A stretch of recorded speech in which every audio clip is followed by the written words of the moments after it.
ठीक, चलिए शुरू करते हैं। Literary forms and figures of speech थे, तो लिटरेरी फॉर्म्स चल रहा है हमारे, फिगर्स ऑफ स्पीच हो गया था।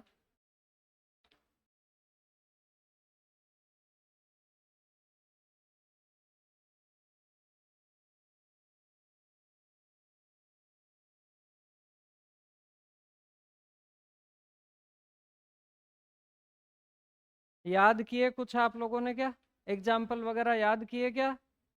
इसके कुछ एग्जाम्पल लिखवाए हुए हैं मैंने, है ना, हर एक में। लिटरेरी फॉर्म्स में एग्जाम्पल्स हैं, याद किए क्या? लिटरेरी फॉर्म्स में एलिजी, एडोनेस किसने लिखा? पीबी शैली, ठीक है। Elegy written in a country churchyard किसका है? तो ऐसे ये कब याद करोगे? घर ले जा करके रख रहे हो इन चीजों, हाँ हाँ।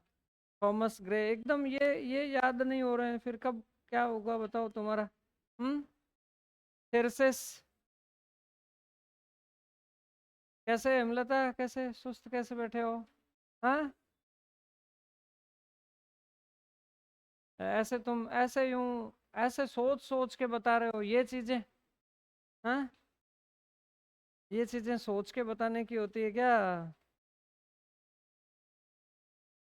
स्कॉलर जिप्सी किसने लिखा? कैसे संगीता, भूल गए? हाँ, महक, याद नहीं किए? हम्म कुछ भी याद नहीं किया, कोई भी कोई चीज याद नहीं की, कोई एग्जाम्पल, कोई डेट, कुछ नहीं? है, कैसे पार पड़ेगी? ये समझने से ज्यादा इनके जो एग्जाम्पल्स है ना लिटरेरी फॉर्म्स के, वो याद करो। और फिगर्स ऑफ स्पीच भी, एग्जाम्पल्स जितने दे रखे हैं उनकी कैरेक्टरिस्टिक्स याद करो, समझो उनको। है,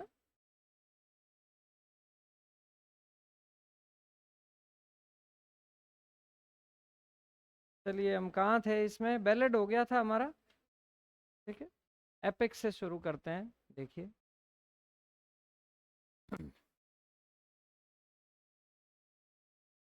Just as a ballad is a short story in verse, ballad हम पढ़ चुके हैं, शॉर्ट स्टोरी इन वर्स है वो।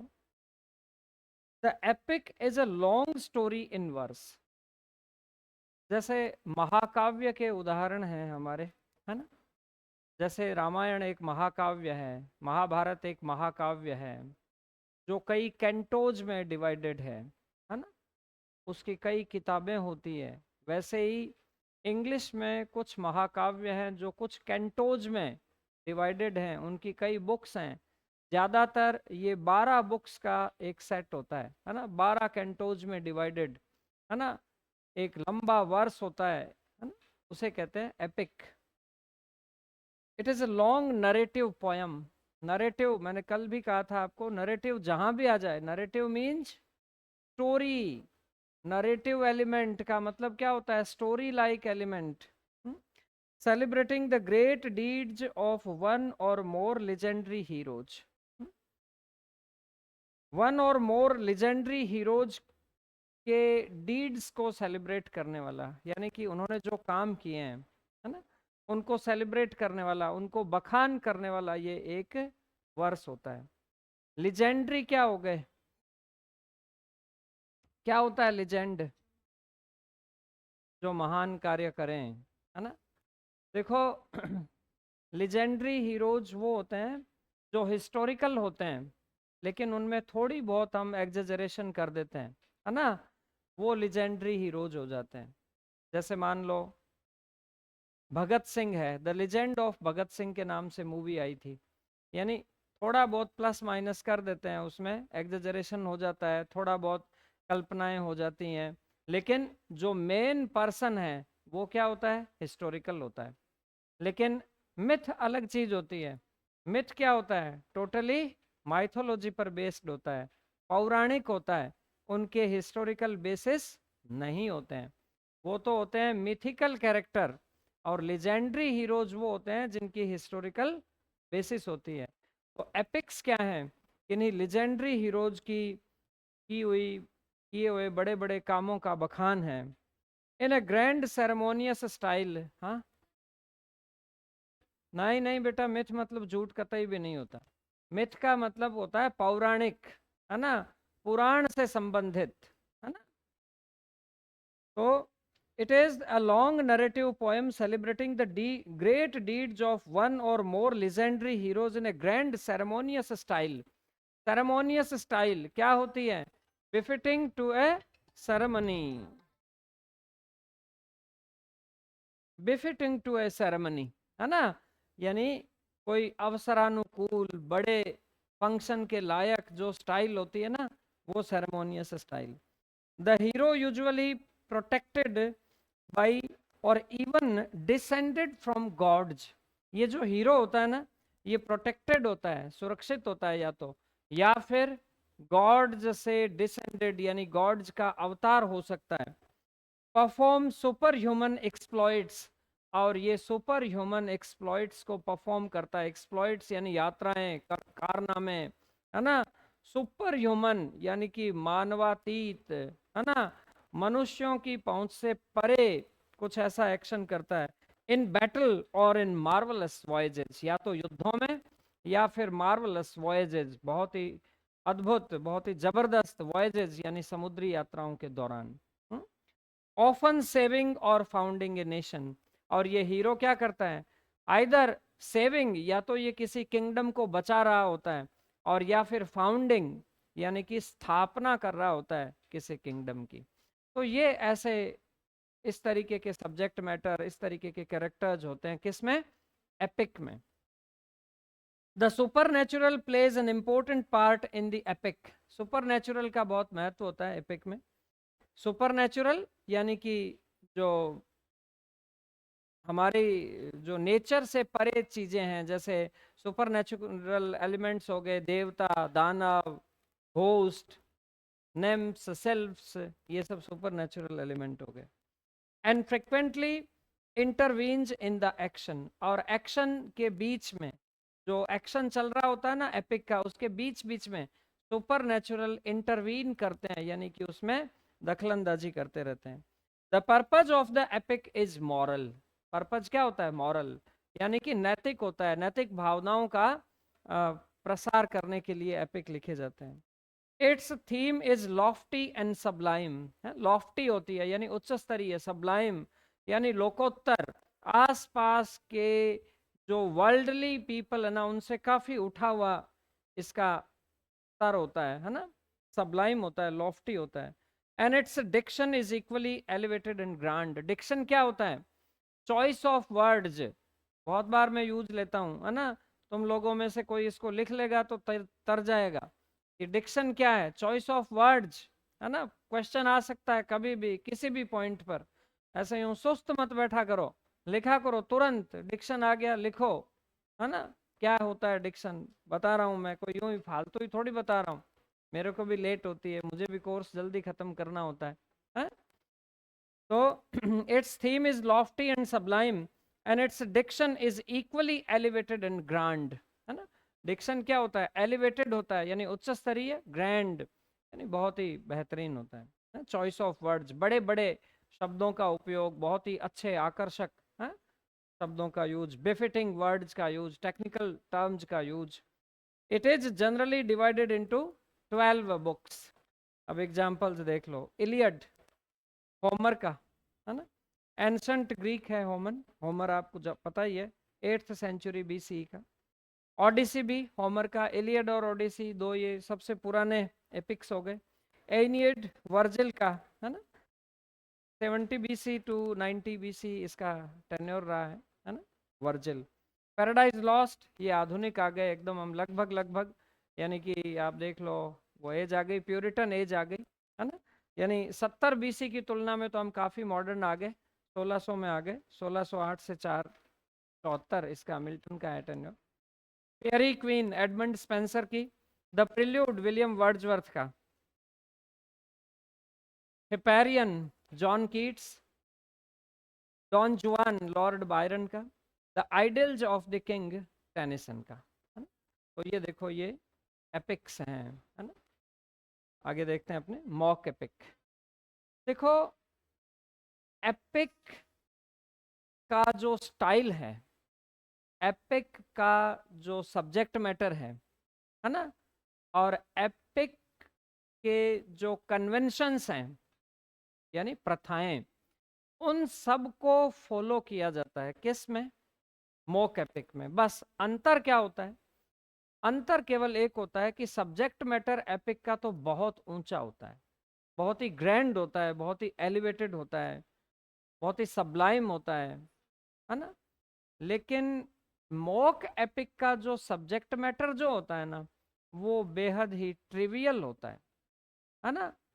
जैसे एपिक में तो राम और रावण है फॉर एग्जाम्पल, है ना।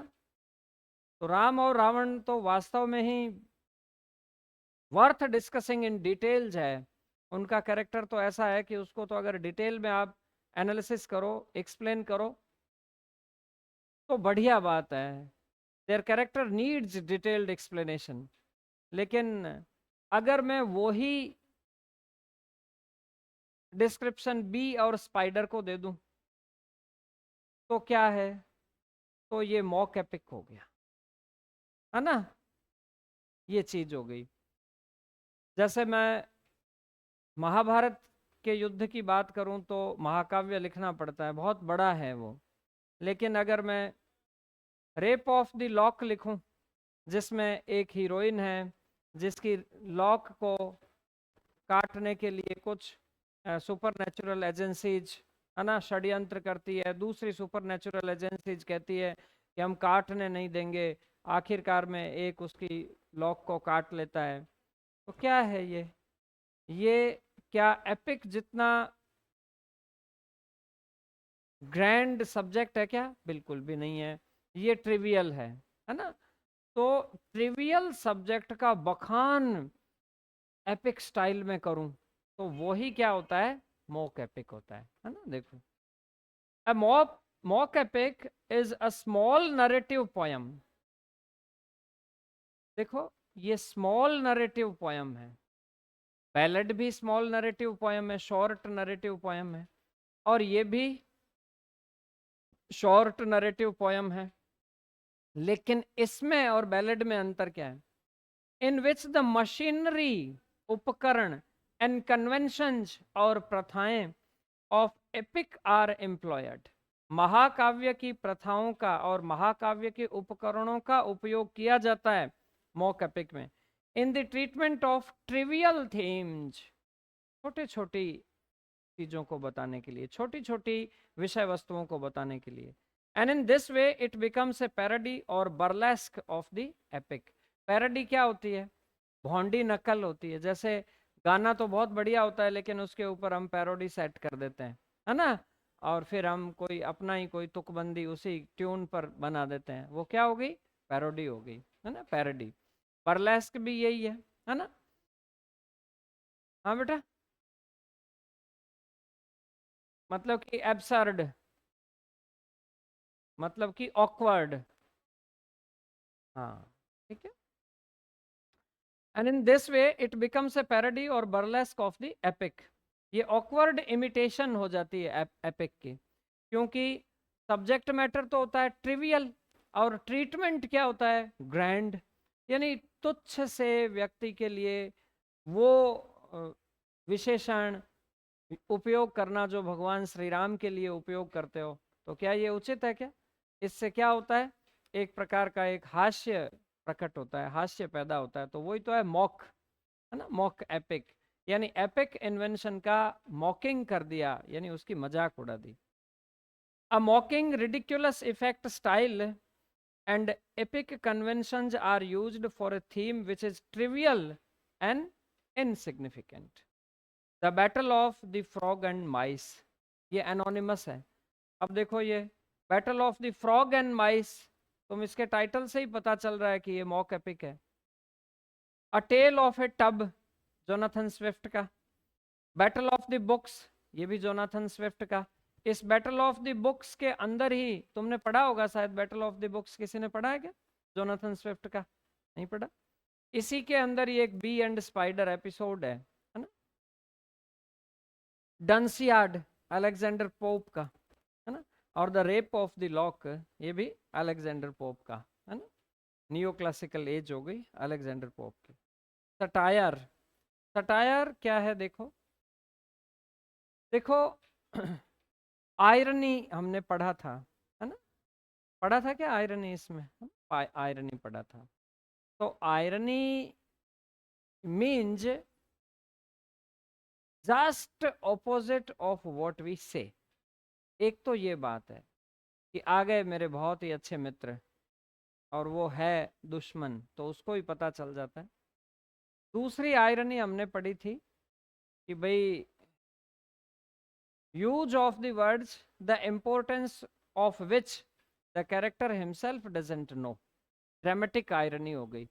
जैसे मैं किसी डिसऑनेस्ट पर्सन को कहता हूँ ऑनेस्ट फ्रेंड, तो ये मुझे ही नहीं पता कि वो बाद में मुझे ही ट्रैप करवाने वाला है ना? तो इस तरीके से ये चीज़ें हमने देखी, है ना? ये थी आयरनी। लेकिन इसका इंटेंशन क्या था? इसका इंटेंशन टॉन्टिंग कह सकते हो तुम, है ना? और या फिर ड्रामेटिक आयरनी के संदर्भ में इसका इंटेंशन आप टू अराउज पिटी कह सकते हो, कि जो ऑडियंस है ना उनके मन में थोड़ी दया का भाव आए, है ना? आयरनी से, कि जैसे मैं किसी को ऑनेस्ट कह रहा हूँ, तुम्हें पता है कि वो मुझे फंसाने की कोशिश कर रहा है, तो तुम्हें थोड़ा सा मेरे प्रति थोड़ी सिंपथी हो जाती है और इस तरीके से नाटक आगे बढ़ता है। लेकिन सटायर का मीनिंग एकदम ही अलग है। सटायर देखो, आयरनी सटायर का एक टूल है, और सटायर का उद्देश्य क्या है? To reform, to amend the follies. Follies में यानी जो हमारी गलतियां हैं उनमें अमेंडमेंट करना, ये सटायर का उद्देश्य है। जैसे मान लो कि मैं अभी कोई ऐसा डिस्क्रिप्शन पेश करूं, क्योंकि you all are youngsters, you will definitely form a society of tomorrow, है ना? कल की सोसाइटी तुम्हें ही बनानी है। तो मैं तुम्हारे सामने कुछ सोशल एविल्स का बखान इस तरीके से करूं कि तुम सोच में पड़ जाओ कि भाई सर मजाक तो उड़ा रहे हैं, लेकिन साथ साथ में हमें भी कुछ बता रहे हैं कि भाई कैसा होना चाहिए, है ना?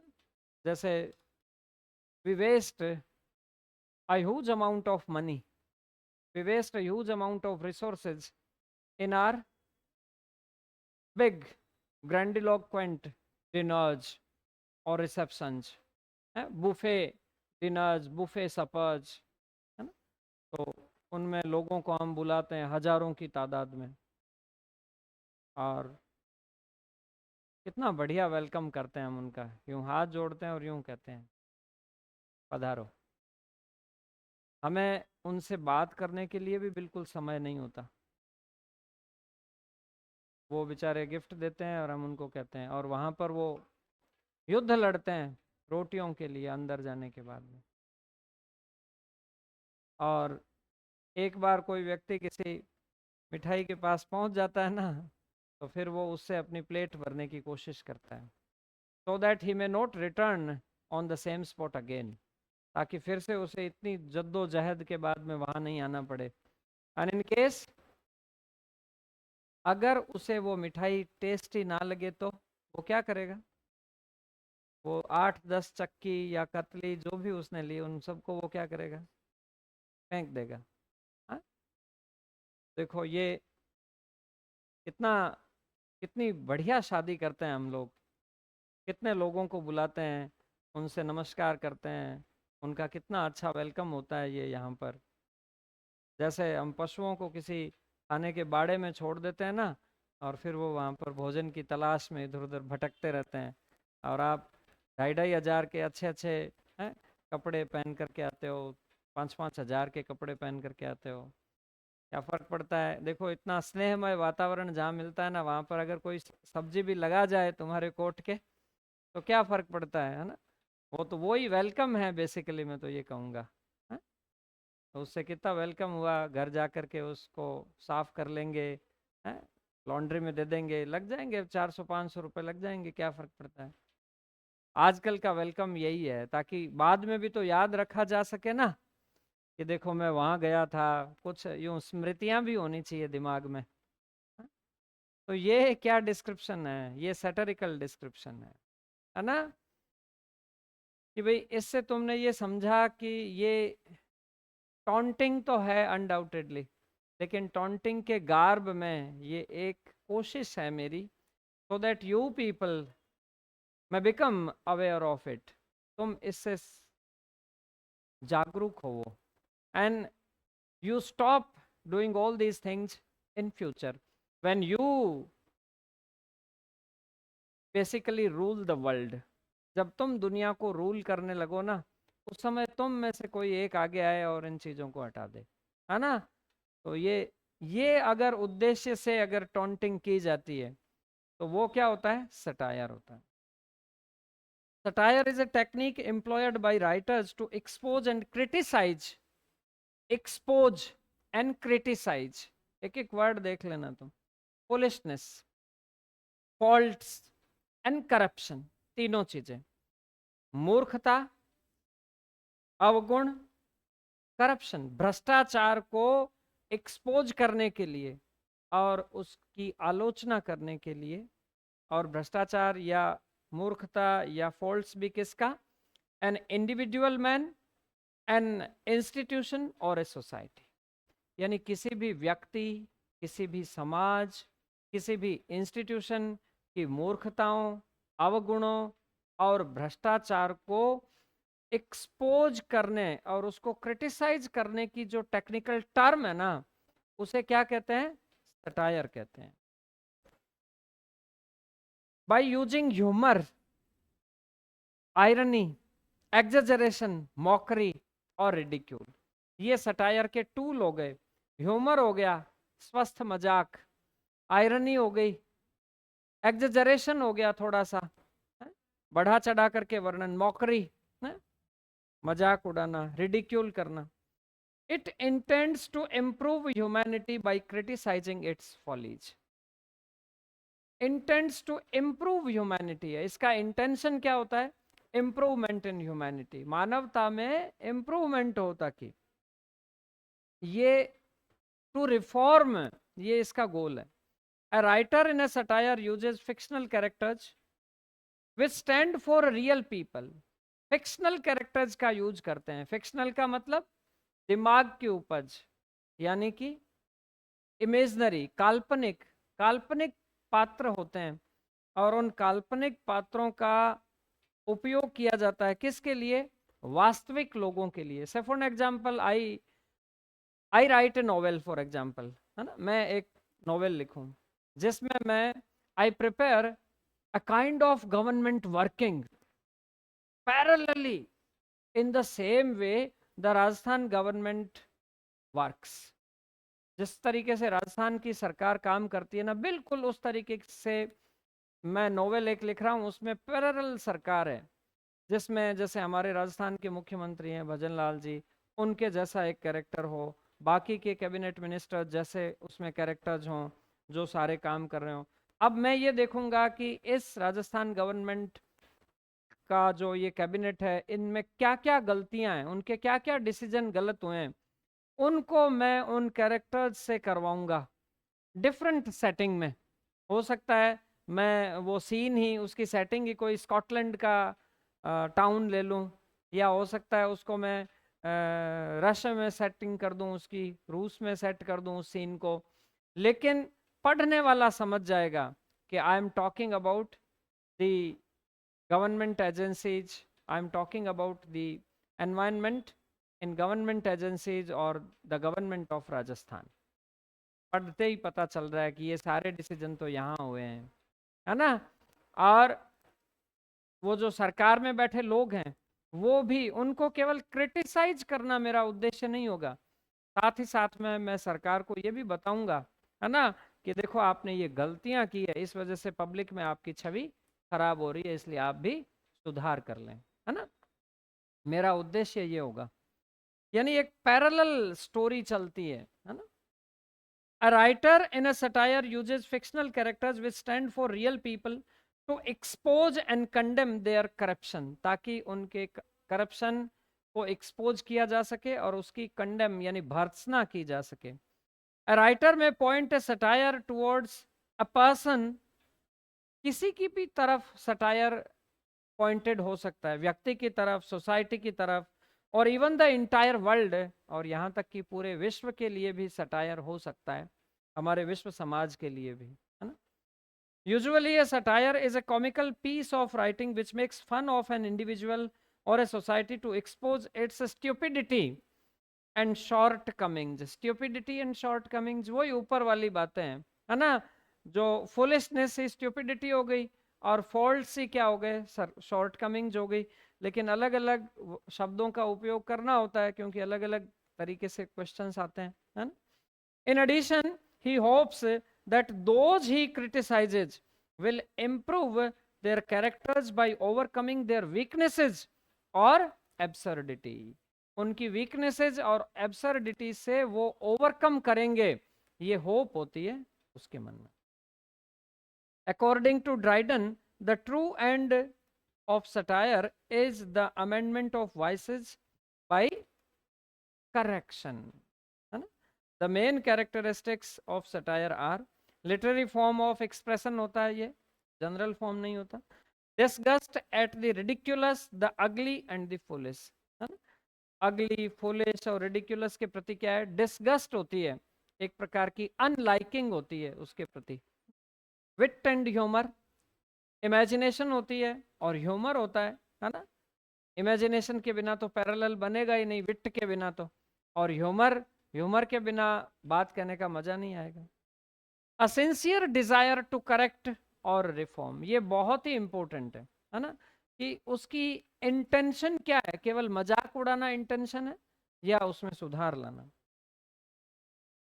A good satirist is a critic whose aim is to reform or correct human weaknesses, vices, or follies, and the weapon which he uses for his purpose is that of laughter. He rarely attacks directly but clothes his attack in allegory, fable, mock heroic, parody. यानी वो directly attack नहीं करता, अपनी अपने attack को वो cover कर देता है, किस में, या तो एलिगरी होती है, यानी एक ऐसी एलिगरी क्या है, एक्सटेंडेड मेटाफर। जैसा कि मैंने तुम्हें कहा कि एक सरकार जैसी कि जैसी वो जंगल में सरकार बना देता है, और वो फिर वैसे ही काम करते हैं जैसे ये सरकार करती है। तुम पढ़ उसको रहे हो और समझ में इधर वाले देश की सरकार आ रही है, समझ, वो एलिगरी हो गई। फेबल हो सकती है, कोई जानवरों की कहानी। मॉक हीरोइक, पैरोडी हो सकती है, etcetera. Most political cartoons we see every day in newspapers and magazines are examples of satire. There are many satirical essays published in the newspapers every day. These cartoons criticize some recent actions of political figures in a comical way. Satire may be of two kinds, impersonal and personal. Personal satire तो किसी व्यक्ति विशेष पर होंगे, है ना, और impersonal जैसे सामान्य जो सोसाइटी के ऊपर, हम जो सोसाइटी की जो गलतियां हैं उनको एक्सपोज करने के लिए जो सटायर करते हैं वो इम्पर्सनल। ठीक है, तो ये हमारा कंप्लीट हुआ।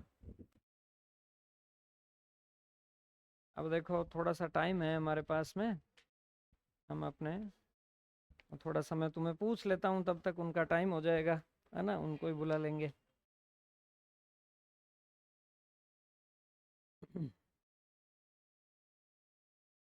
अब तुम्हारे ये चैप्टर पूरा हो गया, है ना। अब तुम्हारे सीधा ही अब वो लिटरेचर का पार्ट शुरू हो जाएगा, है ना।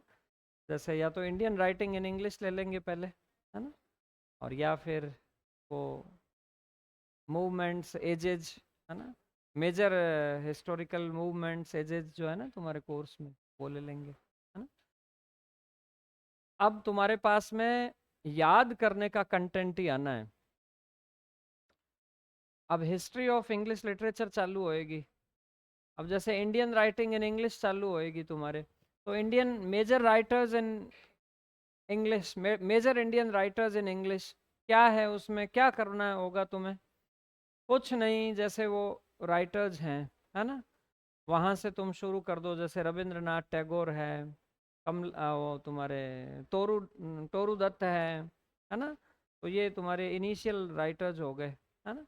यहाँ से शुरू करोगे तो इनकी क्या है, इनकी राइटिंग्स तो तुम्हारे कोई कोर्स में है नहीं, है ना, कि जैसे कोई नोवेल पढ़ लिया या उनकी कोई पोएम्स पढ़ ली प्रेस्क्राइब्ड, वो तो है नहीं। तो तुम्हें क्या करना होगा, तुम्हें तुम्हारा डायरेक्शन तैयारी का क्या होगा कि तुम उनकी लाइफ को, उनके बैकग्राउंड को और उनकी जो क्रिएशंस है उनको नट शेल में प्रिपेयर करो। तो थोड़े थोड़े बैकग्राउंड के क्वेश्चंस तो मैं तुम्हें दे दूंगा, है ना, और उनकी जो क्रिएशंस हैं तुम देखो कि दे आर ग्रेट राइटर्स, तो उनकी अगर सारी क्रिएशंस याद करने बैठोगे ना तब तो पार ही नहीं पड़ेगी।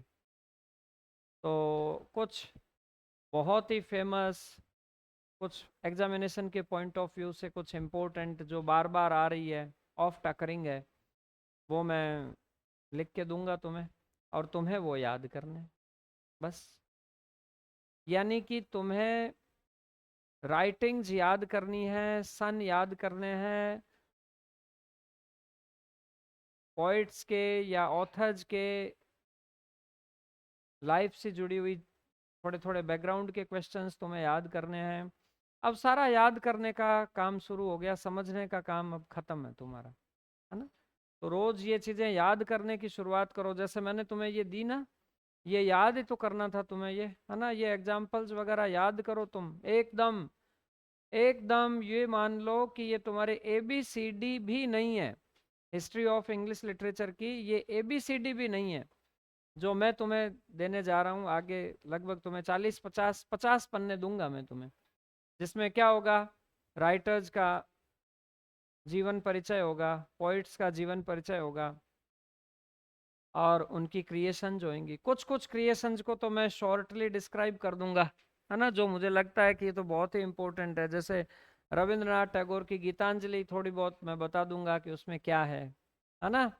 लेकिन रविंद्रनाथ टैगोर ने तो बहुत सारी रचनाएं लिखी हैं, उन सबको मैं शॉर्ट में नहीं बता पाऊंगा, बल्कि मैं तो सबके नाम भी नहीं बता पाऊंगा। तो तुम्हारी अब यहाँ पर ड्यूटी क्या बनती है, सबसे पहला तो ये तुम्हारी ड्यूटी बनती है कि तुम जो मैं यहाँ पर तुम्हें जो कंटेंट दूं उसको एकदम लर्न बाय हार्ट करो, कि ये पोयम या ये नॉवेल या ये प्ले इस फला व्यक्ति ने लिखा और इस एज में लिखा, इस समय लिखा, ठीक है। और अगर मैंने उसमें लिखा है कि इसका कंटेंट क्या है, तो थोड़ा बहुत उसका कंटेंट भी पता होना चाहिए कि इसमें इन चीजों के बारे में डिस्क्रिप्शन दिया गया है। ये ही है अब तुम्हारे पास में, कौन सा राइटर किस एज में हुआ, कौन सा लिटरेरी मूवमेंट चला, कब चला, बहुत ही इनिशियल, बहुत ही बिगिनिंग, मतलब यूं मान लो कि ये ABC है, ABCD नहीं है, 50 पन्नों में इतना कम है ये। लेकिन अब तुम इसमें आगे क्या कर सकते हो, जैसे मैंने लिखा वहां पर कि गोरा, गोरा एक नॉवेल है रविंद्रनाथ टैगोर का। अब आपने कहा कि गोरा क्या है, तो गोरा को सर्च करो ना नेट पर, why don't you go for it.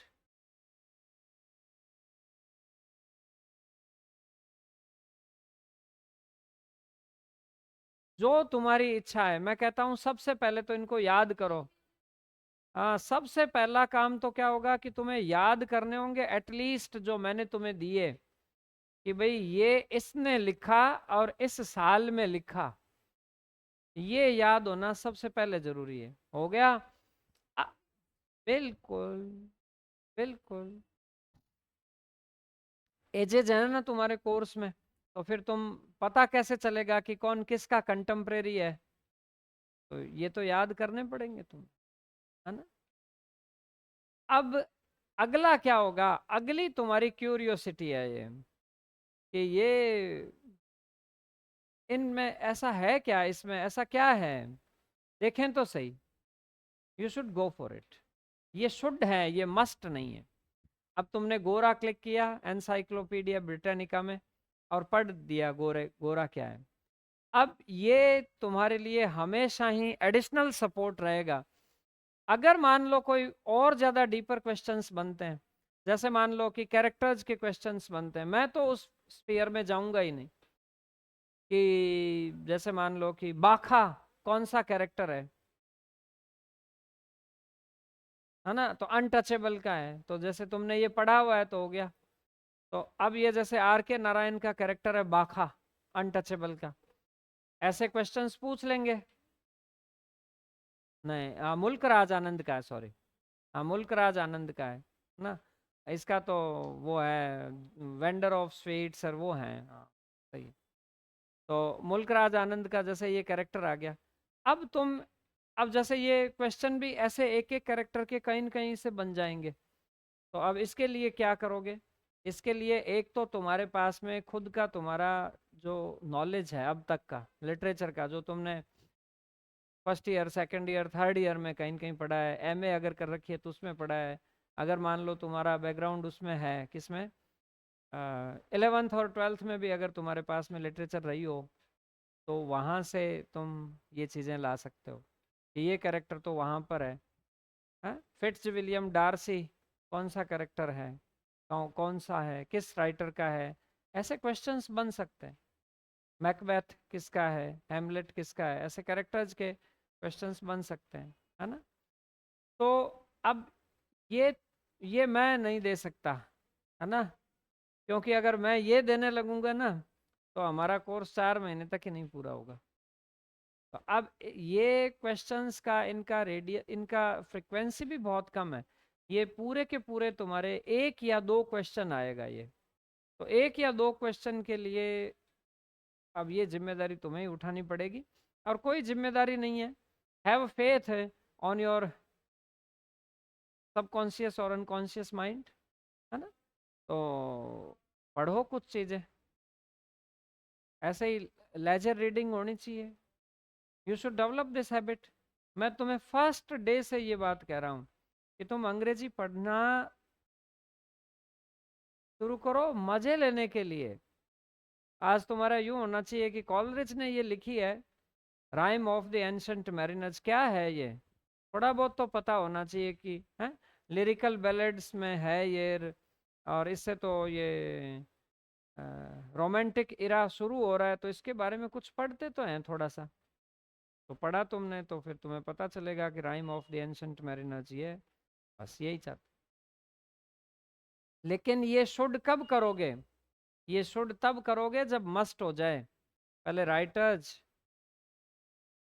Edges, representative writers, representative creations, ये क्लियर हो जाए, याद हो जाए, उसके बाद में तुम उसमें जाओ। मॉल फ्लैंडर्स क्या है, आज मॉल फ्लैंडर्स के बारे में देखते हैं। एनिमल फॉर्म क्या है, एनिमल फॉर्म बहुत सुना है हमने, एनिमल फॉर्म को यूं ही सर्च कर लेते हैं। एनिमल फॉर्म देखा तो क्या है, अच्छा ये तो एलिगरी है ना, रूस के ऊपर है। रूस में जो कम्युनिज्म हुआ था है? उसकी जो रियलिटी है उसमें उसमें उसकी जो शॉर्ट कमिंग्स है उसको बताने का वर्णन है एनिमल फॉर्म। तो ये, अब ये क्वेश्चन बिल्कुल जस्टिफाइड क्वेश्चन है तुम्हारा, एनिमल फॉर्म क्या है, ये लो पूछ लिया उन्होंने। तो इस तरीके से हम ये देखें, है ना। हम्म।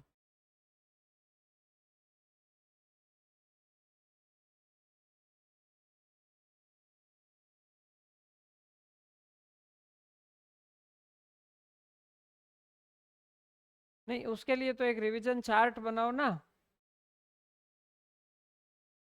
नहीं, मैं कितनी बार ही बता चुका हूँ क्लासरूम में। हाँ, क्यों, जैसे ये भी बताया हुआ है मैंने तुम्हें, पहला रिवीजन 15 दिन में, हाँ दूसरा रिवीजन 30 दिन में, तीसरा रिवीजन 45 दिन में, चौथा रिवीजन 60 दिन में। ये लो, 15-15 दिन का कर लो, है ना। इस तरीके से कर लो।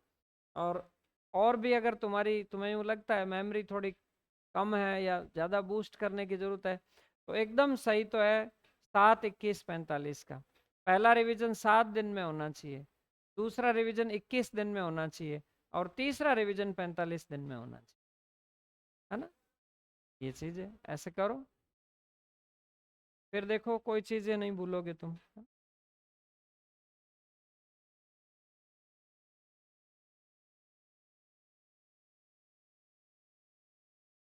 चलिए,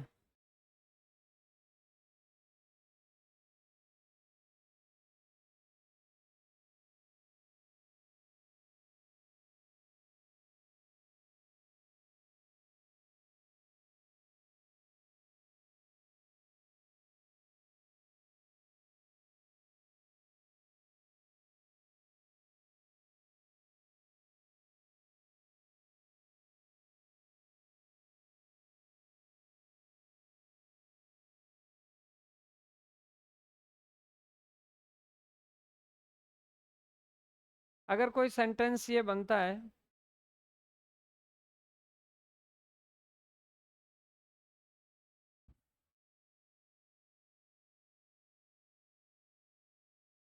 आई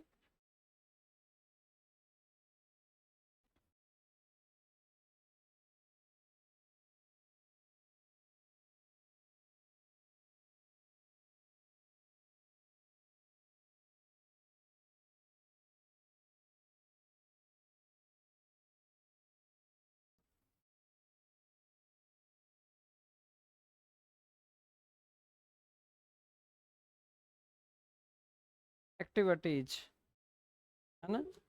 तो अब इसमें क्या भरोगे तुम?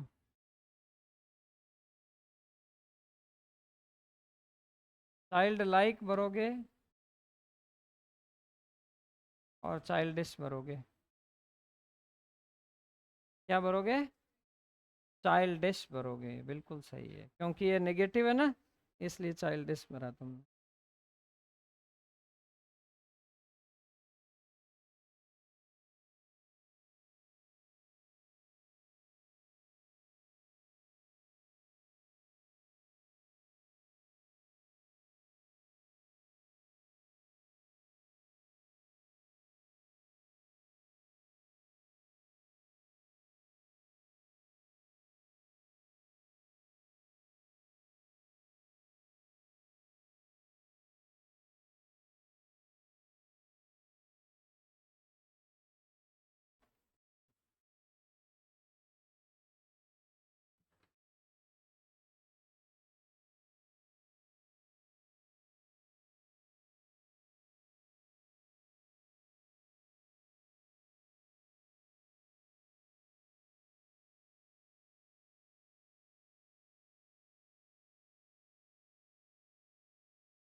कौन सा भरोगे इसमें?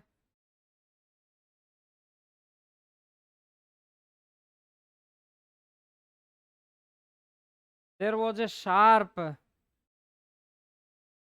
Before we reached the top.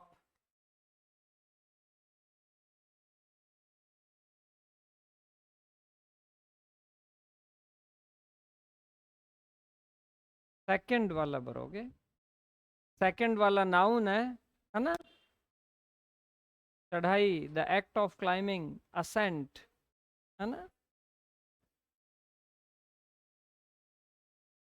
इस तरीके से क्वेश्चंस बनने हैं इसमें।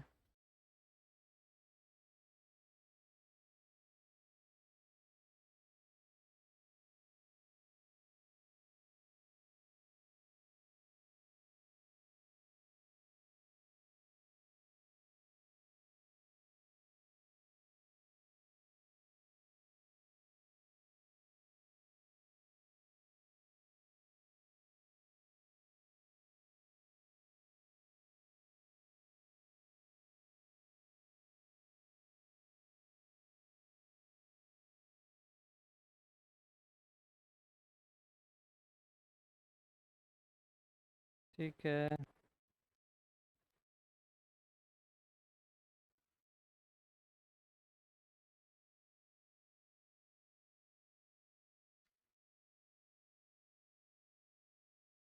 हम्म।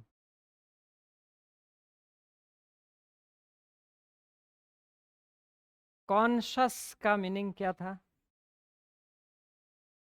हम्म। चेतन, सचेत, है ना, चेतन। और क्या था कॉन्शस का मीनिंग? नहीं, वो कॉन्शंस का मीनिंग था। कॉन्शस का मीनिंग क्या था? Aware of. वेरी गुड, बहुत ही अच्छे, है ना। You should be conscious of the facts, है ना, आपको तथ्यों से अवगत होना चाहिए। बिल्कुल ठीक है। And she remained conscious through out her operation. Operation के दौरान वो कॉन्शियस रही, यानी सचेत रही, है ना। बिल्कुल ठीक है। और कॉन्शियंसस का मीनिंग क्या था? कॉन्शियंसस, हाँ, बिल्कुल, जैसे अ कॉन्शियंसस टीचर, अ कॉन्शियंसस ना स्टूडेंट, है ना, ऐसे। बिल्कुल ठीक है। चलिए।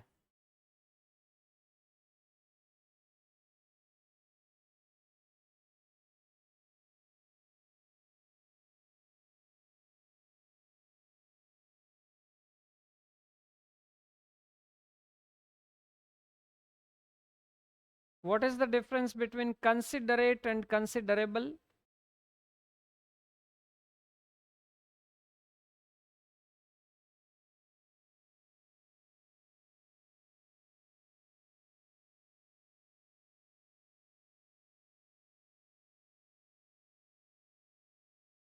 पर्सन कंसिडरेबल भी होता है और कंसिडरेट भी होता है, दोनों ही होते हैं पर्सन तो।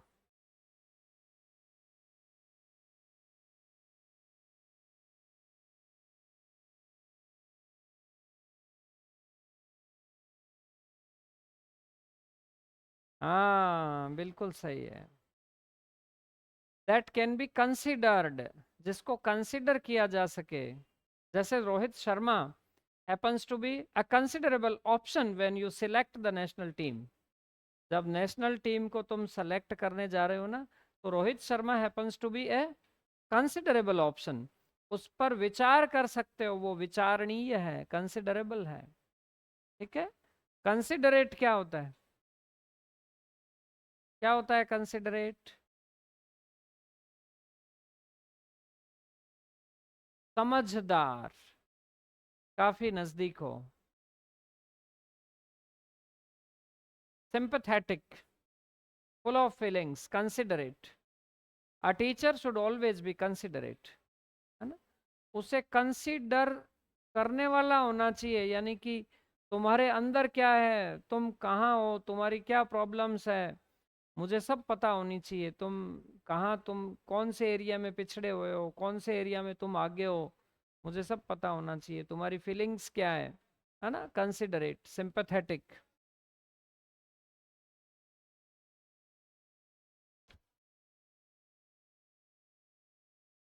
चलिए बुला लो उनको, बच्चों को बुला लो ताकि हम शुरू करें आगे का हमारा काम।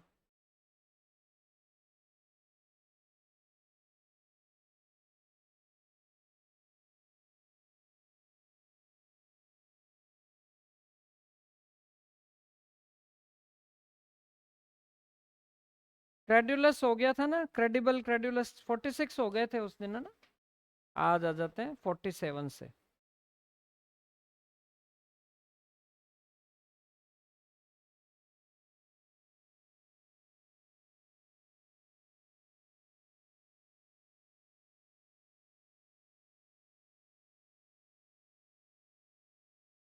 देखो, आगे आ रहा है अपने डिस्क्रीट, डिस्क्रीट, है ना, डिस्क्रीट, है ना, सेकंड सिलेबल पर स्ट्रेस है ना। Careful not to cause offence by speech और बिहेवियर। डिस्क्रीट का सिनोनिम क्या हो सकता है? डिस्क्रीट का मतलब होता है टैक्टफुल। सिनोनिम लिख लो तुम इसका ना, यूं ही अटका लो। टैक्टफुल, डिस्क्रीट यानी टैक्टफुल। सचेत, ताकि किसी को व्यवहार आदि से चोट ना पहुंचे, भाषा आदि से चोट ना पहुंचे। We often talk about discreet behaviour, we often talk about discreet handling of affairs, यानी कि टैक्टफुल हैंडलिंग ऑफ अफेयर्स, है ना। अगर आप किसी अफेयर को बहुत ही टैक्टफुल तरीके से हैंडल करते हो तो you do not hurt anyone, है ना। तो discreet handling, tactful handling, discreet, ठीक है। और ये क्या है, देखो DISCREET, और ये DISCRETE, वो जो डबल ई है ना, वो एक आगे और एक पीछे आ जाता है, यानी कि ये ई बंट गई है, यही तो हुआ है इसमें, ई दो टुकड़ों में बंट गई, बस ये पृथक हो गया, सेपरेट हो गया, इसका मीनिंग, है ना। ये डिस्टिंक्ट हो गया, जिसका सिनोनिम क्या है, सेपरेट ही है ना, सेपरेट। जैसे मान लो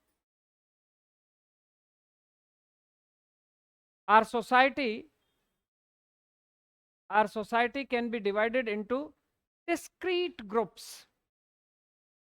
Our society can be divided into discrete groups.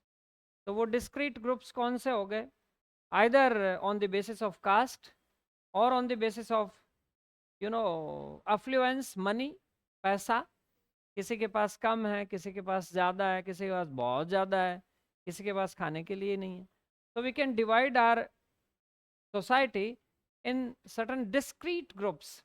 अब दोनों का प्रोनाउंसिएशन बिल्कुल सेम है, चाहे ये वाला डिस्क्रीट ले लो और चाहे ये वाला डिस्क्रीट ले लो, प्रोनाउंसिएशन क्या है, ये डी, और ये देखो सेम ही प्रोनाउंसिएशन है दोनों का, डिस्क्रीट, डिस्क्रीट, डिस्क्रीट, है ना। तो ये बेसिकली ये स इसी के साथ में है, ये एक कॉन्सोनेंट क्लस्टर है, ये अलग अलग नहीं है, डिस इधर नहीं आ सकता, हम यूं क्रीट नहीं बोल सकते, डिस्क्रीट उधर आएगा ये, ठीक। तो हमने देखा बहुत ही अच्छे से। अब देखो डिजीज है, ये तो बहुत सिंपल है, डिजीज क्या है, एलिमेंट और इलनेस। और ये नीचे वाला क्या है, इसका प्रोनाउंसिएशन डिजीज नहीं है, इसका प्रोनाउंसिएशन क्या है, डिसीज, ये सीस है, डिसीज, डिजीज नहीं है नीचे वाले का, डिसीज, ये डेथ है, मृत्यु है खुद ही, है ना। अनटाइमली डिसीज ऑफ हर सन, है ना। She basically got depressed because of the untimely decease of her son, ये डिसीज है ना। और plague happens to be a fatal disease, वो डिजीज है। अब यहाँ पर तुम है ना, इसमें जो ये है ना DECEASE, DECEASE, इसमें तुम डी और लगा लो तो क्या हो जाता है, डिसीस्ड, क्या प्रोनाउंसिएशन बन जाता है, डिसीस्ड। अगर तुम उसमें डी लगा देते हो और तो डिसीस्ड हो जाता है, और उसका मीनिंग क्या होता है, डेड, डिसीस्ड, है ना। she bewailed, she mourned for her deceased son. We should never forget our deceased elders. हमें हमारे डिसीस्ड एल्डर्स को कभी फॉरगेट नहीं करना चाहिए, ये डिसीस्ड हो गया, है ना। तो ये आप में से किसी ने नोट नहीं किया, लिखा हुआ है क्या इसमें, कर लिया गया, ठीक है, डिसीस्ड हो गया। अब देखो, हाँ बेटा, नहीं बेटा, ई मैंने कहा रहेगा और डी जुड़ेगा, क्यों, DECEASED,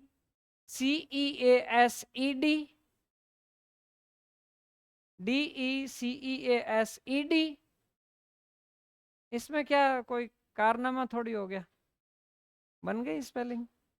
डिसबर्स, वितरण करना, है ना। ड्रॉइंग एंड डिसबर्सिंग अथॉरिटीज भी ऑफन से, है ना, कि पैसा लेने वाला और फिर उसको वितरण करने वाला, है ना, इक्वली, जैसे मान लो the funds will equally be disbursed among the shareholders. Disburse, disburse का मतलब क्या होता है? वितरण करना। टू पे मनी टू समबडी, डिस्पर्स। हाँ, ये देखो, डिस्पर्स जो है ना, ये इंट्रेंजिटिव भी है और ट्रेंजिटिव भी है, दोनों ही है ये। इंट्रेंजिटिव का तो मतलब क्या होता है कि कोई चीज अपने आप ही डिस्पर्स हो जाए, जैसे क्लाउड्स डिस्पर्स्ड, क्लाउड्स क्या हुए? डिस्पर्स्ड हो गए, यानी कि इधर उधर हो गए, छितरा गए। The crowd, the crowd will disperse when the police starts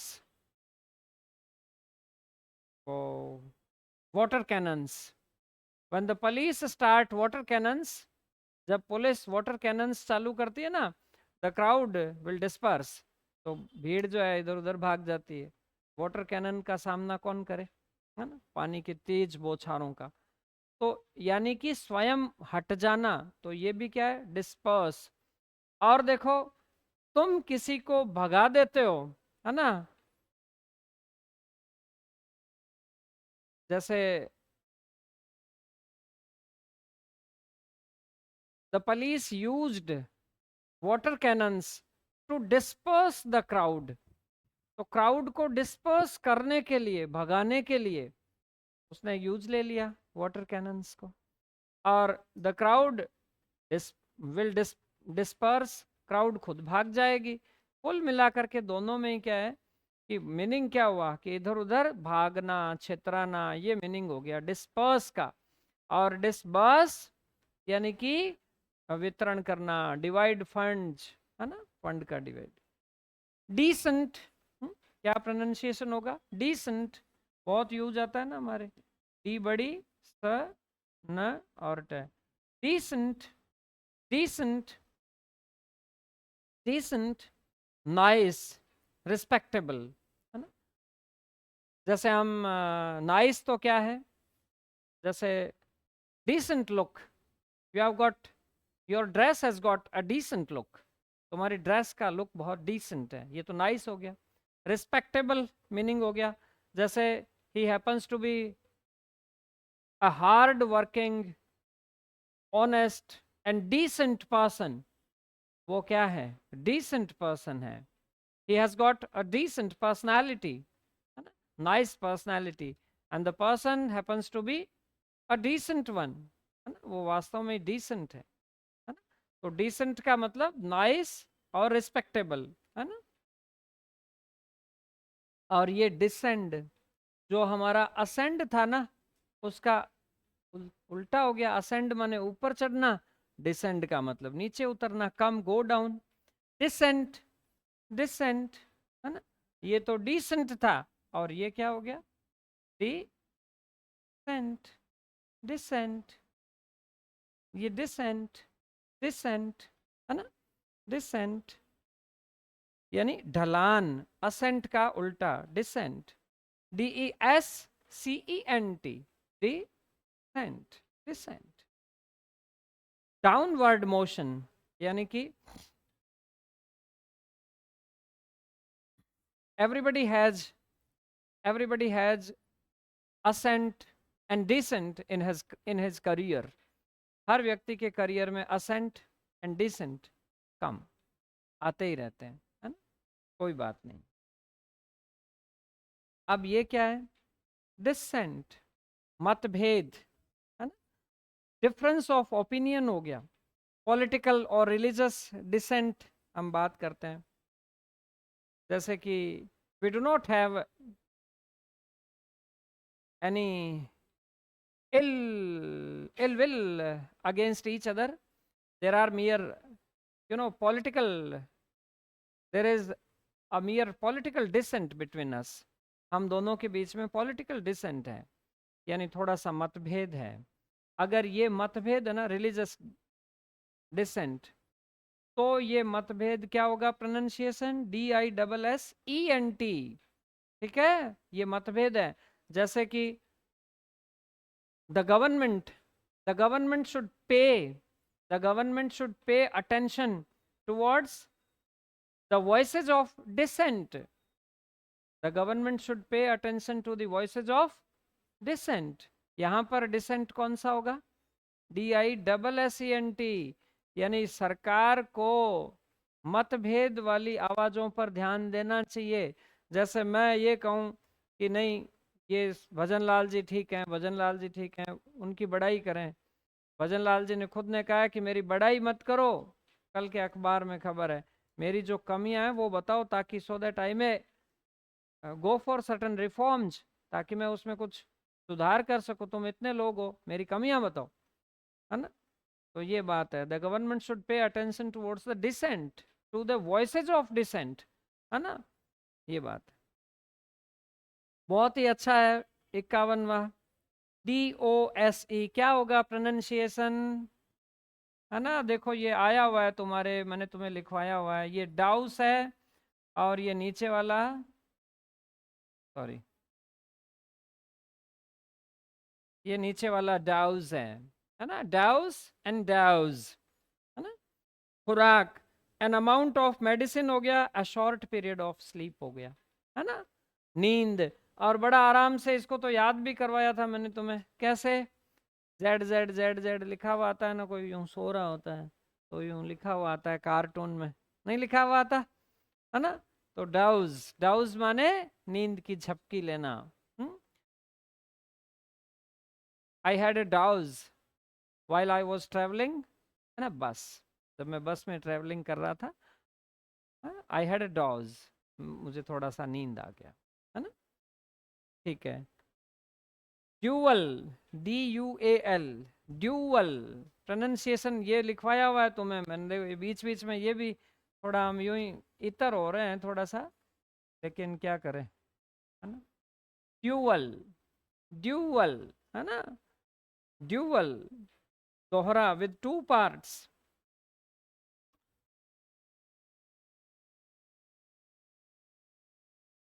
जैसे a working woman, a working woman plays, you know, dual role, दो तरीके की भूमिका निभाती है वो, हाँ?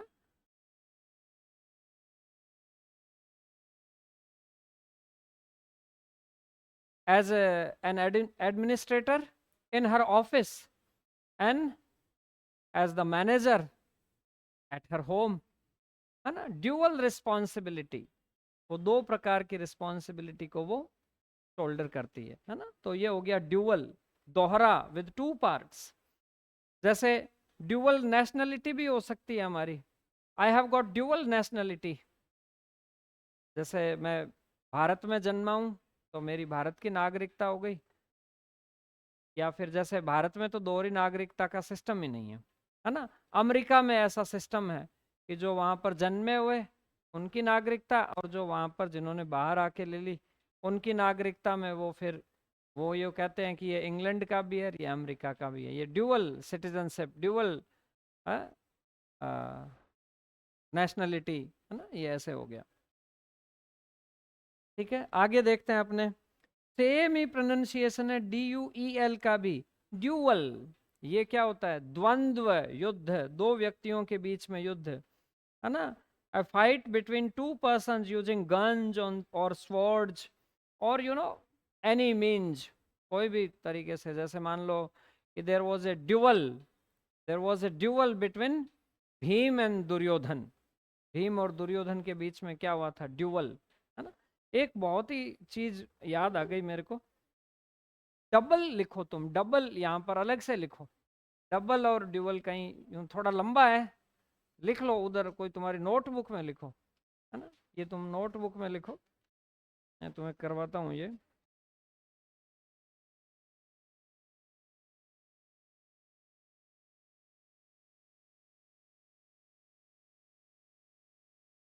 देखो तुम यूं लिखो, the comparison between double and dual, the comparison between double and dual कौन सा लिखोगे, DUAL वाला लिखोगे, the comparison between double and dual,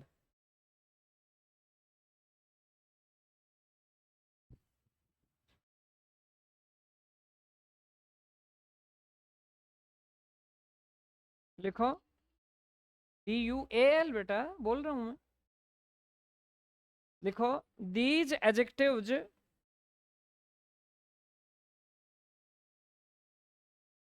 are frequently used.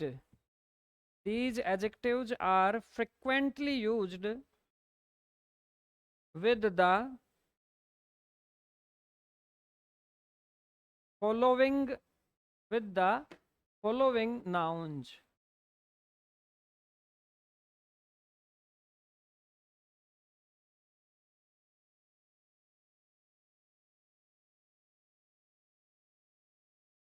यूं एक चार्ट सा बना लो, इधर डबल लिख लो, इधर ड्यूअल लिख लो, है ना। अब इधर डबल के नीचे कौन कौन से लिखोगे, लिखते जाओ, है ना। जैसे डबल बेड हो गया, BED लिख लो नीचे, डबल के नीचे बेड लिख लो, डोर्स लिख लो, स्टैंडर्ड्स लिख लो,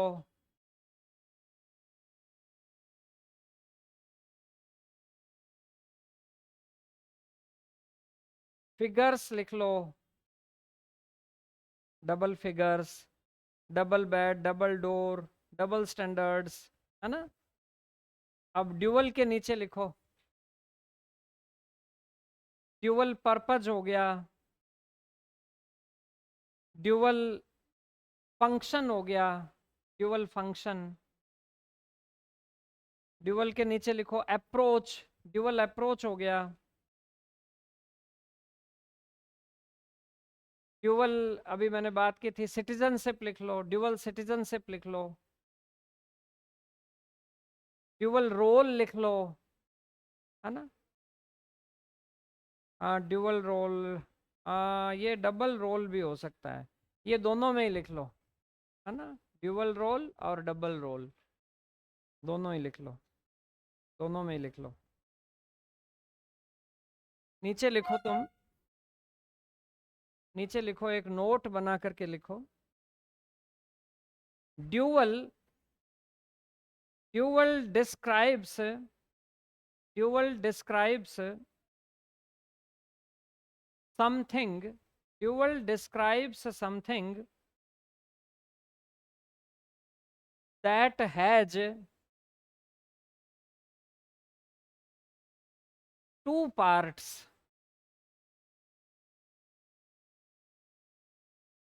comma, usage or aspects.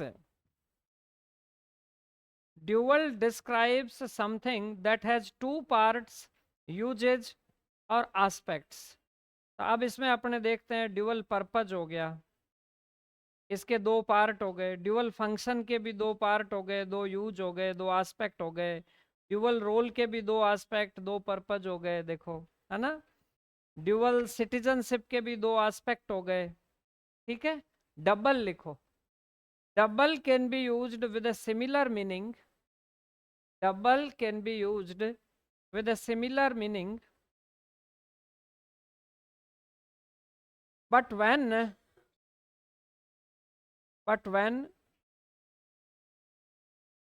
it is used, but when it is used to describe something, but when it is used to describe something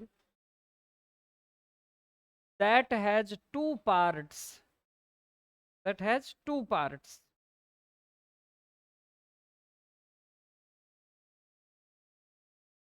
and these two parts, and these two parts are usually the same, are usually the same or very similar. जब दोनों parts same हो या बेहद ही similar हो ना, तब तुम double का यूज करते हो। अब देखो ड्यूअल और डबल का अंतर समझ में आया। देखो डबल डोर हो सकता है तो दोनों दरवाजे एक जैसे ही हो गए, एक ही फंक्शन कर रहे हैं वो तो, लेकिन ड्यूअल सिटीजनशिप अलग हो गई, हुई कि नहीं। डबल बेड तो एक जैसे ही दो बेड हो गए, लेकिन डबल ड्यूअल फंक्शंस अलग हो गए, यानी कि एक ही चीज के दो अलग अलग फंक्शंस, है ना। मोबाइल फोन हैज वैसे तो मल्टीपल फंक्शंस, लेकिन हम कह सकते हैं कि it has got dual function. Dual function क्या है? One function enables us to talk to our relatives and friends, and the another function enables us to capture the memories of our life, यानी it has got camera। तो ये dual function हो गया इसका, ठीक है ना, ये चीज वो डबल हो गया। तो इस तरीके से हमने यूं देखा कि, है ना, ड्यूअल और डबल में क्या अंतर है, ये अपने यूं ही एक मैंने यूं चलते ही लिखवा दिया तुम्हें। आगे चलते हैं।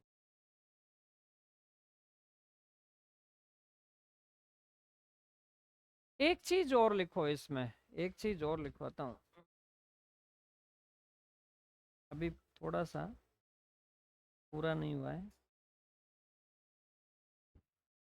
लिखो एक इसी में ड्यूअल और डबल में ही, है ना। Double, double comma but not dual, double but not dual comma, यानी डबल करता है ये काम, ड्यूअल नहीं करता है। कौन सा काम? लिखो, can describe something that is made for two people or things, that is made for two people or things, or is twice, or is twice, twice, or is twice as big, or is twice as big as usual, है ना। हाँ, अब तुम देखो और clear हो रहा है कि डबल क्या है, कि दो लोगों के लिए बना हुआ है ना, तो डबल बेड हो गया। Twice as big as usual, मान लो कि जो सामान्य जो टेबल होती है ना, उससे दुगुना है, तो उसे हम कह देंगे कि डबल टेबल है ये, तो है कि नहीं, डबल शेप हो गई, यानी कि जितनी है ना शेप एक नॉर्मल, उससे डबल हो गई, है ना ये बात। तो ये जैसे डबल डोर, एक डोर के जितना का जितना ही दूसरा डोर, है ना, तो दोनों का जो जो स्पेस है ना वो ट्वाइस हो गया, है ना। तो इस तरीके से चलिए आगे देखते हैं अपने। डिफेस, डिफेस का मतलब तो क्या होता है? देखो, फेस, फेस का मतलब चेहरा, डी माने खराब करना, डी फॉर्म याद है तुम्हें, फॉर्म से डी फॉर्म कर देते हैं हम, तो फेस को डिफेस कर दो, यानी विकृत करना, डिसफिगर करना, यानी to damage the appearance of something, है ना।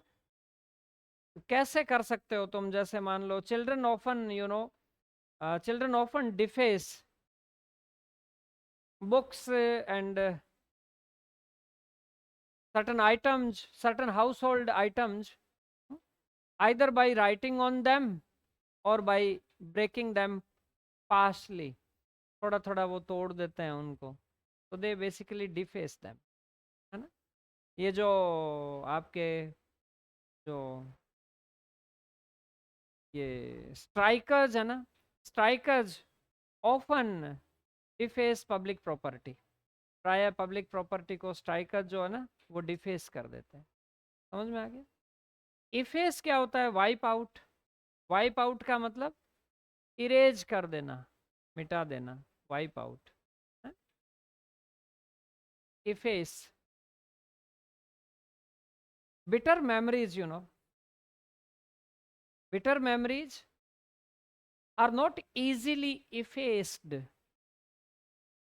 bitter memories are not easily effaced, बहुत सरलता से वाइप आउट नहीं की जा सकती, है ना। When you write something wrong, you generally try to efface it, है ना। तुम उसको वाइप आउट करने की कोशिश, ठीक है। इफेस और deface. Deny, we often deny our we often deny allegations। तुमने मुझ पर आरोप लगाया कि सर आपने ऐसा किया, मैंने कहा नहीं किया। we often deny allegations, है ना। ये डिनाई करना, खंडन करना। Decline, we decline invitations when we are busy। हम जब बिजी होते हैं तो हम क्या करते हैं, इनविटेशंस को डिक्लाइन कर देते हैं, अस्वीकार कर देते हैं, है ना। एक्सेप्ट का विलोम है डिक्लाइन। एक्सेप्ट माने स्वीकार करना। Will you accept my invitation? No, this time I am going to decline it because I am busy elsewhere on the same date and time. जिस दिन आपने मुझे बुलाया उस दिन मैं कहीं और व्यस्त हूँ, इसलिए what to do, I have to decline your invitation, है ना। एक्सेप्ट का विलोम हो गया decline. Refuse, show unwillingness to act. अगर आप किसी चीज में राजी नहीं है ना तो उसको आप रिफ्यूज कर देते हैं। जैसे मान लो, I will refuse, I will refuse to discuss on on any matter if I am not interested in it. यदि मैं किसी मैटर में इंटरेस्टेड नहीं हूं ना तो मैं उसको क्या कर दूंगा, रिफ्यूज कर दूंगा, है ना। यानी इंटरेस्ट नहीं होना रिफ्यूजल का कारण है। आ गई बात समझ में। हम रिफ्यूज उन चीजों को करते हैं जिन चीजों में हमें इंटरेस्ट नहीं है। जैसे मान लो कि I refused to accompany her to watch a movie. मैंने मना कर दिया उसको because I was not interested in it, है ना। ये बात है। रिफ्यूज समझ गए, डिनाई समझ गए और डिक्लाइन समझ गए। आगे देखो, रिफ्यूट। रिफ्यूट का मतलब तो क्या होता है, प्रूव रोंग, यानी खंडन करना, है ना। In law courts, in law courts advocates often come with preparations to refute the arguments of the fellow advocates। दूसरे एडवोकेट्स के आर्ग्यूमेंट्स को वो रिफ्यूट कैसे करें, for that they come with preparation, है ना। If you have got logics then refute my argument. खंडित कर दो भाई मेरे आर्ग्यूमेंट को। इफ यू गॉट लॉजिक्स, तो रिफ्यूट का मतलब क्या होता है, खंडन करना। सही है, समझ में आ गई बात। हाँ, यानी प्रूव समबडी रॉन्ग। अगर आप किसी को रॉन्ग साबित करते हो, किसी, है ना, if you if you really want to refute my theory of human behavior, if you really want to refute my theory of human behavior, then I think you need to study many books। तब मुझे लगता है तुम्हें बहुत सारी किताबें पढ़नी पड़ेगी, तब तुम my theory of human behaviour को रिफ्यूट करोगे, है ना, खंडित करने के लिए। ठीक है, समझ में आ गई बात तुम्हें सारी। देखो, डिनाई, डिनाई माने भी खंडन करना होता है, लेकिन ये खंडन करना तो क्या है, ये तो जैसे एलिगेशन हो गए, एक्यूजेशन हो गए, छोटी मोटी आरोप हो गए आप पर, उन चीजों को when you do not accept it, ये आपने स्वीकार ही नहीं किया। मैंने कहा तुमने चोरी की, तुमने कहा नहीं की हमने चोरी, एंड यू डिनाइड इट, तुमने मना कर दिया। रिफ्यूट करना तो तुम किसी थ्योरी को रिफ्यूट करोगे, कि पैरेलल बताओगे कि देखो ये कारण है, इस वजह से मैं रिफ्यूट कर रहा हूँ, है ना। डिक्लाइन और रिफ्यूज, अस्वीकार करना और इनकार करना। चलिए, रिफ्यूज, है ना। देखो, रह गया क्या, हाँ 55 रह गया। डिफाई एंड डेफाई, डिफाई यानी कि उल्लंघन करना, है ना, डिसोबीडियंट बनना, defy, to break the law. Hundreds of people today defied, hundreds of people today defy the ban, है ना, hundreds of people today defy the ban on plastic, defy the ban on plastic products. हम क्या करते हैं, DeFi करते हैं, उल्लंघन करते हैं उस ban on plastic products. Don't we? नहीं करते क्या? करते हैं. ये डिफाई है. डेइफाई, डेइफाई क्या होता है? डेइटी सुना होगा ना तुमने, डेइटी देवता को कहते हैं, तो डेइफाई करना, है ना. In politics what do the shrewd politicians do? जो बहुत ही श्रूड पॉलिटिशियंस है ना, वो क्या करते हैं? They basically deify a person and then make him the hero in the eyes of the public. लोगों की आंख में उसको हीरो बना देते हैं. They start basically deifying a person. For example, तुम क्या है कि मेरी आरती उतारने लग जाओ सब लोग, मैं यूं तुम्हें यूं वरदान दे रहा हूँ, तुम सब लोग यूं 50-60 जने मेरी आरती करो कि सर के करने से ऐसा हो गया, सर के करने से वैसा हो गया, सर ने ऐसे आशीर्वाद दिया और मेरे तो ये हो गया. फिर ऐसे अब मेरे चढ़ावा आएगा, उस चढ़ावे से मैं तुम्हें सैलरी दूंगा, ये सब करने के लिए, है ना. ये डेइफाइंग हो गया एक तरीके से, है ना, डेइफाइंग. तो फिर क्या है कि कुछ बेचारे मासूम लोग आएंगे, वो वास्तव में उनके कुछ काम हो भी जाएंगे, होएंगे ही, वो तो कुछ के काम तो होएंगे ही. तुमने मेरे चढ़ावा किया, आज तुम्हारे अच्छा काम हो गया, तो होता ही है, अच्छे काम वैसे भी होते हैं. तो फिर तुम वो मेरे क्या है कि अनपेड डिवोटीज बन जाओगे, है ना. कुछ पेड होते हैं, कुछ अनपेड होते हैं, यूं करके वो चल पड़ा काम. तो ये बात है ना. चलिए, तो हम इस यात्रा को कल आगे बढ़ाएंगे, है ना, है ना. डिफ्यूज देखेंगे कल हम. अच्छा, कल तुम्हारा टेस्ट होगा, देखो, है ना. कल तुम्हारा टेस्ट होगा, क्लास की रहेगी छुट्टी. हाँ, बंद कर दो इसको. हम्म. हाँ, टेस्ट होगा कल तुम्हारे.